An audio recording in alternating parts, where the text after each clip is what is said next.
If you have ever placed pressure on yourself to be analytical, logical, or even thinking too much, this video is for you. Because what if I told you that your intelligence isn't necessarily your strength, but your mind conditioned as armor?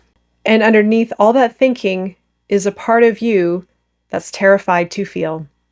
In this video, I'm going to show you how your mind becomes a refuge when emotions have felt unsafe, and how intellectualizing everything is keeping you disconnected from your truth, your relationships, and your power. When our emotions have ever become minimized, dismissed, criticized, or even shamed, the mind becomes a refuge. Logic and intellect, therefore, take the helm and become the dominant factor of our functioning, suppressing our emotions, as our emotions remind us of something tender, maybe painful, maybe uncomfortable. What happens when this imbalance takes form is our mind becomes the dominant factor, our emotions become very suppressed.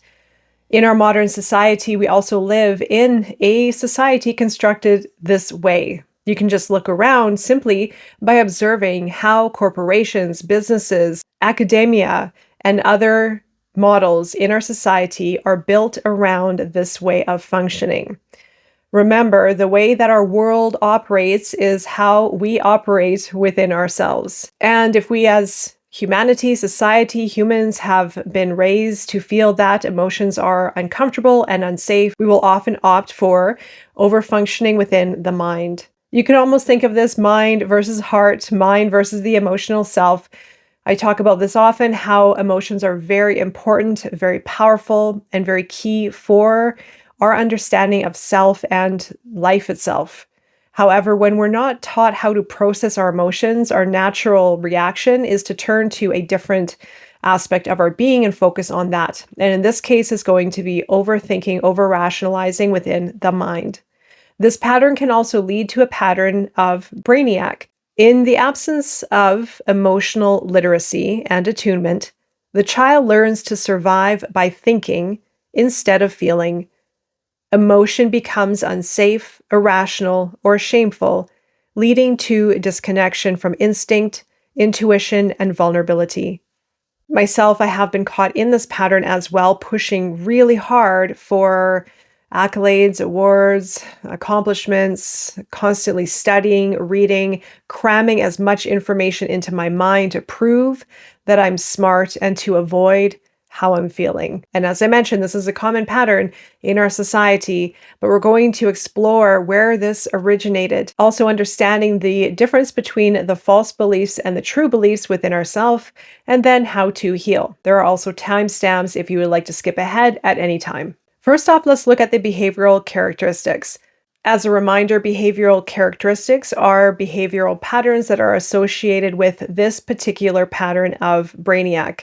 So behavioral patterns are going to be the unseen behaviors that will tend to be part of our functioning without our awareness until we shine light on them. And once we start to shine light on these behaviors that are in our shadow or that are in our unconscious mind, then we begin to set ourselves free and create a greater path of alignment, balance, and harmony within. The first behavioral characteristic will be when an individual relies heavily on logic and information to feel safe and in control, often intellectualizing emotion or dismissing others' feelings as irrational. Another is going to be when an individual experiences frustration, impatience, or superiority when faced with emotional expression or uncertainty, masking deeper insecurity or fear of chaos. And then another is avoiding vulnerability or intimacy, preferring mastery, order, and control, yet feels isolated or unseen beneath a polished exterior. All right, there are common threads with these behavioral characteristics, and I'm going to highlight one in particular, which is going to be control. Holding on to what we feel is right or what we feel that we need to know in order to have clarity, in order to feel safe, and in order to feel in control. Now, control comes with a lot of resistance, and it also can close our mind to be very prone to shutting down feelings and other avenues of understanding life. This can lead to a very closed-mindedness and a very hardened exterior within an ego-facing, front-facing persona. So when the ego takes over, the wounded ego, there can be a very strong persona built in its place of someone who has it all together, someone who's very strong and very capable and very smart. But inside, there's a lot of vulnerability and a lot of sensitivity that's very fragmented and fractured and creating a lot of inner turmoil. The more we hold on to control, the more fractured we're going to be within ourselves. And it may feel counterintuitive at first, navigating the inner dimensions of self in this regard, especially if one is used to playing safe or being in control.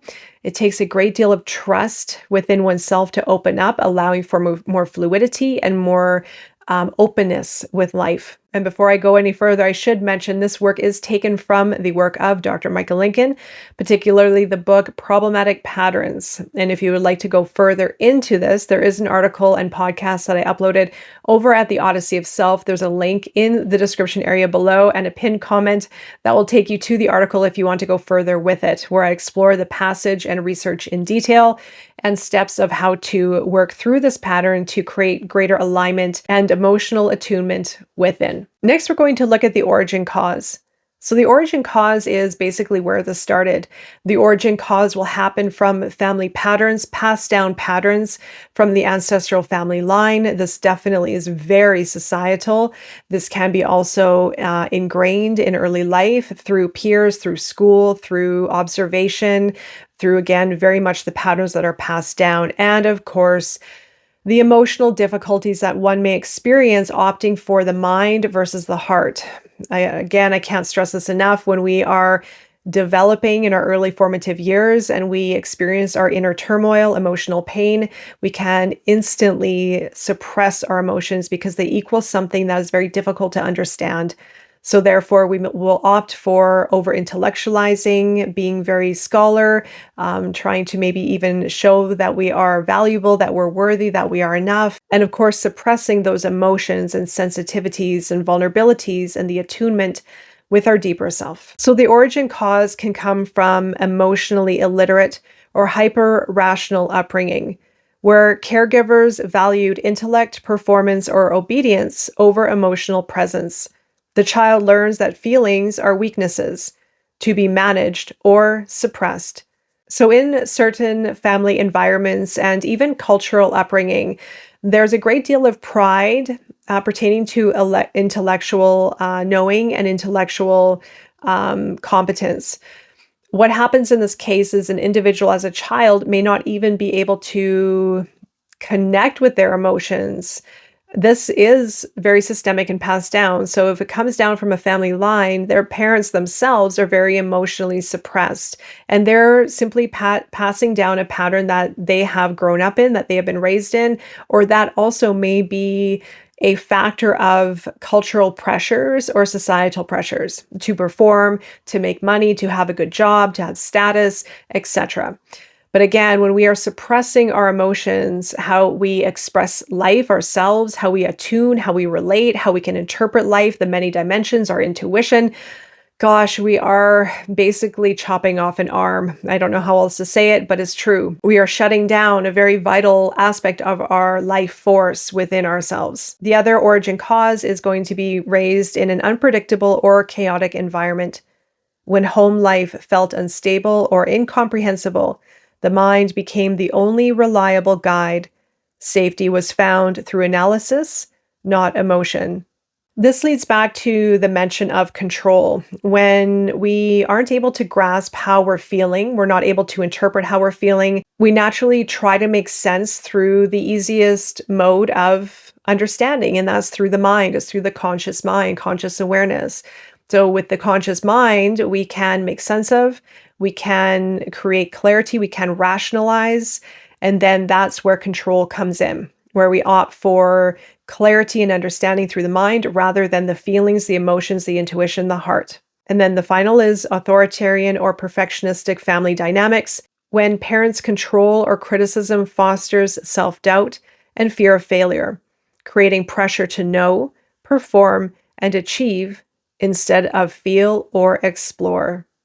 So if a child was raised in a controlling environment, they may have felt that they need to perform in order to win love. This is where love is conditional, where a child has to constantly perform for acceptance, validation, love, and to avoid being criticized or punished in any kind of way. This also can instill a deep fear of failure. So if a child is constantly being punished, if there's perfectionism, control, a child will have developed a great deal of self-doubt, worrying about their abilities to actually make it. Therefore, they could work extra hard in fear of failing. And again, if you would like to go further into the origin causation, deeper exploration into the behavioral patterns, the origin causation, the actual full meaning of the Brainiac Pattern, again, follow the link over to the Odyssey of Self to learn more. Next, we're going to look at the false beliefs with true beliefs to counter. As a reminder, our false beliefs are what has been ingrained within ourselves that are not part of our truth. They are passed down as beliefs from our family patterning. They are also observed and ingrained from societal conditioning. They can be also developed through our traumas, through our emotional difficulties and turmoils, etc. So they are not part of our soul's truth. They're not part of our authentic, true self. And it takes a bit of time to understand and to realign with who we truly are and what feels right for us. But in this case, emotional attunement and connecting with one's softer side is going to be key for reconnecting with one's true self. When we look at the false beliefs, we're slowly starting to peel back what we have believed is true, but they're not. And it's a little bit of a paradox here, understanding our false beliefs to reach to our truth and strengthen that which has been protected, guarded, or suppressed. So in this case, the false belief developed through the Brainiac pattern is going to be feelings are dangerous and make me weak. The true belief in alignment with your true highest self is emotion is intelligence in motion. Feeling connects me to truth and balance. Another false belief will be I must always understand, control, or fix everything. A true belief in alignment with your highest good and authentic self is I can allow uncertainty. Life unfolds through both logic and mystery. And then finally, the last false belief is if I let go of control, everything will fall apart. The true belief in alignment with your soul's truth is surrender allows harmony. My worth is not measured by mastery. Next, we're going to look at how to heal. These are very light steps that will allow you to integrate different practices within your daily life. The number one, no matter what, and it's not written here, but it is going to be awareness. And I also recorded a video separate from this about awareness and how powerful awareness is. Awareness allows us to tilt our lens inward, to observe our behaviors, our patterns, our body's reaction, to look back at the patterning of the past, to understand our false beliefs of what is holding us back, or in this case, over dominating our emotional self, and how we can restore balance within our being. Now we can tilt the lens of awareness into our body, to our emotions, to our mind, to our energetic self, to our whole being. But let's start with reintegrating emotions. Begin noticing feelings in the body instead of analyzing them. Label sensations simply through warmth, pressure, tension, to invite emotion back into awareness without judgment. Now, when we're talking about emotion, it also is senses and intuition and feelings. Emotions can be very strong, but what happens when emotions arise, we can feel very uncomfortable with them. Sometimes we need to filter through our emotions and let our emotions do what they need to do, maybe find a way out, an outlet, be expressed in some kind of way in order for our senses to be awakened. When we try to logic our way through this, we only are suppressing ourselves even more. And in our overanalyzed world, everything runs through the mind. There are solutions and answers for everything to do with analysis, proof, scientific studies, you name it. It's getting way too noisy out there because we have lost our way. We have lost the connection with our emotional self. And with that, we've also lost the relationship with our intuition, with our body, with our senses, with the dimensions of all. And so being attuned and not being in the mind will allow us to connect with our wholeness and understand how powerful our emotions and our senses truly are. The next is practice relational openness. Allow others' emotions without needing to solve or interpret them. Listen, soften, and let empathy replace logic as a bridge to connection. Whenever someone tries to solve another person's problems, they're not tuning in. They're trying to control the situation, therefore mirroring the control that they have within themselves, or also operating through a wounded ego that had been created as a persona of having everything figured out. And what that does is it only perpetuates the cycle within ourselves and also projects it onto others. The most tender, beautiful expression of love and connection is listening, tuning in, and allowing space for another person to express, to feel, and also allowing ourselves to respond on that level. And then finally, balance the hemispheres. Engage in creative, intuitive activities such as music, art, or movement to strengthen the right brain and restore equilibrium between analysis and emotional flow. In the episode over at the Odyssey of Self, I talked about the left and the right brain hemispheres. And in this case, the pattern of the Brainiac is dominant in the left hemisphere. So unfortunately, in this case, the left hemisphere is running on overdrive when the right is not being exercised enough. And to create balance and equilibrium with both of them, we do need to pay attention to both sides of this so that we can introduce both aspects of ourself into alignment, harmony, and balance. So you can take some of these exercises and integrate them into your practice to get a feel for what it could be all about. Opening up new exercises for flow, for creativity, for attunement, for expression, etc. And in this case, remember that your mind protected you when you needed it, but now it's time to let your heart lead. And if you would like to go deeper into exploration into the pattern of Brainiac, I invite you over to the Odyssey of Self, where we explore this in great detail, reading right from the passage from Problematic Patterns by Dr. Michael Lincoln. I'm wishing you all the best on your journey and beyond. Until next time, take care.